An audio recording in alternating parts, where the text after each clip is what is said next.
At the microscopic level, a CPU operates on absolute precision, executing exact hardware instructions step by step. But scale that up to a cloud environment processing millions of concurrent requests, and that linear precision becomes a liability. This tension exposes the foundational divide in modern software architecture, the imperative versus the declarative execution paradigm. This schematic illustrates the difference.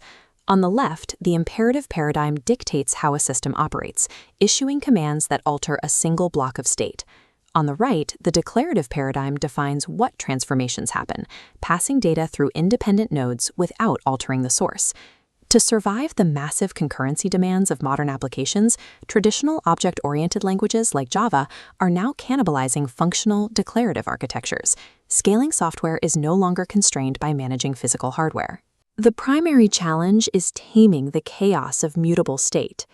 Early computing environments faced a completely different bottleneck.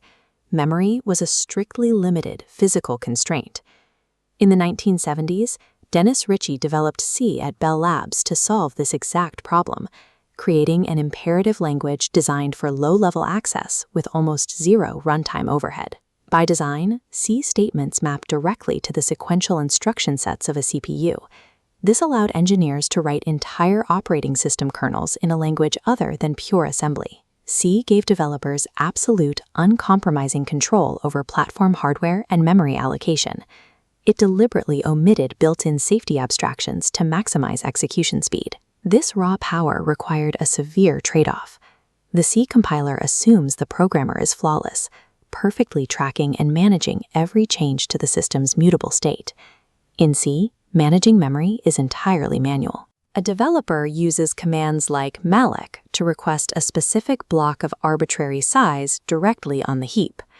C links arrays to pointers, targeting their base memory address. Subscript notation is syntactic sugar, translated directly into pointer arithmetic.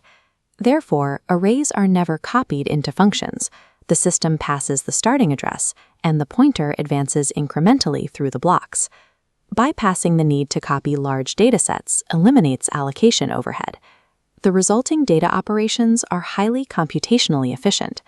But the programmer must also manually deallocate that memory when finished.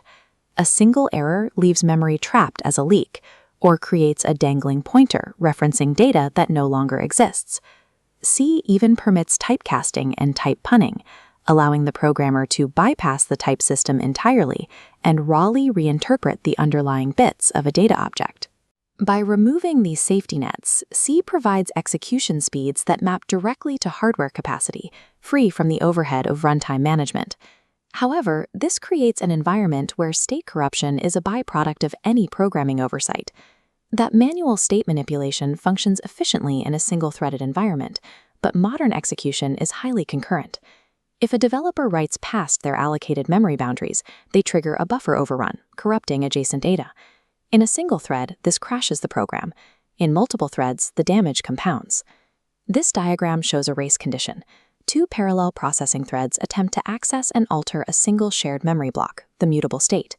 If both threads read and write to this block simultaneously, execution order becomes entirely unpredictable, resulting in severe data corruption.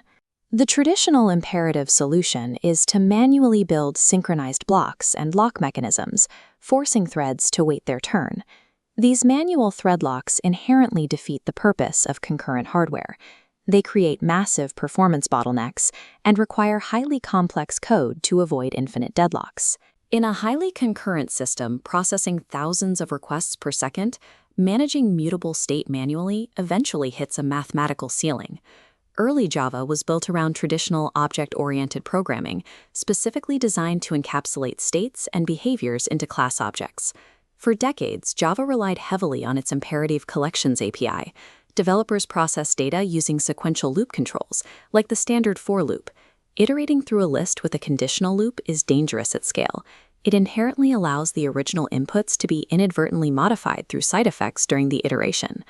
Modern cloud architectures require enterprise applications to distribute workloads across dozens of CPU cores simultaneously. Because strict object-oriented programming relies on changing the internal state of objects, it suffers from the exact same race conditions as C. It creates an inherent bottleneck for multi-core CPU utilization. To survive this concurrency crisis, Java pivoted. Starting with version 8, it began integrating functional programming concepts into its object-oriented foundation. Strict functional programming demands three things: using functions as building blocks, deferring execution until necessary, and maintaining total data immutability. Java introduced Lambda expressions. These are concise, anonymous functions that can be passed directly as arguments, without needing to be wrapped inside a class. To process massive collections safely, Java also introduced the Stream API. Instead of a sequential loop, a data collection enters a declarative stream pipeline. A Lambda expression isolates specific data nodes, leaving the original source collection completely untouched. Finally, these isolated nodes coalesce into a separate list block, a pure transformation free of state mutation. Because the underlying source data is strictly immutable, the mathematical risk of side effects or race conditions drops to zero. Without the threat of shared state corruption, the Java virtual machine can natively distribute the stream across multiple cores. The developer no longer needs to write explicit manual locks. By shifting from mutating objects to transforming data, Java proved functional statelessness scales concurrency predictably, without the risks of shared state. Neither paradigm is universally superior. The choice between imperative control and functional abstraction depends entirely on the constraints of the system. This comparison matrix maps the trade-offs. The imperative quadrant is defined by scenarios containing very few objects, but requiring a high density of rapid, bare metal operations.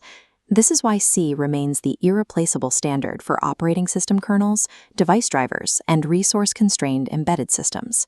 Conversely, the functional quadrant targets scenarios managing massive volumes of data, but with a relatively low number of operations per item.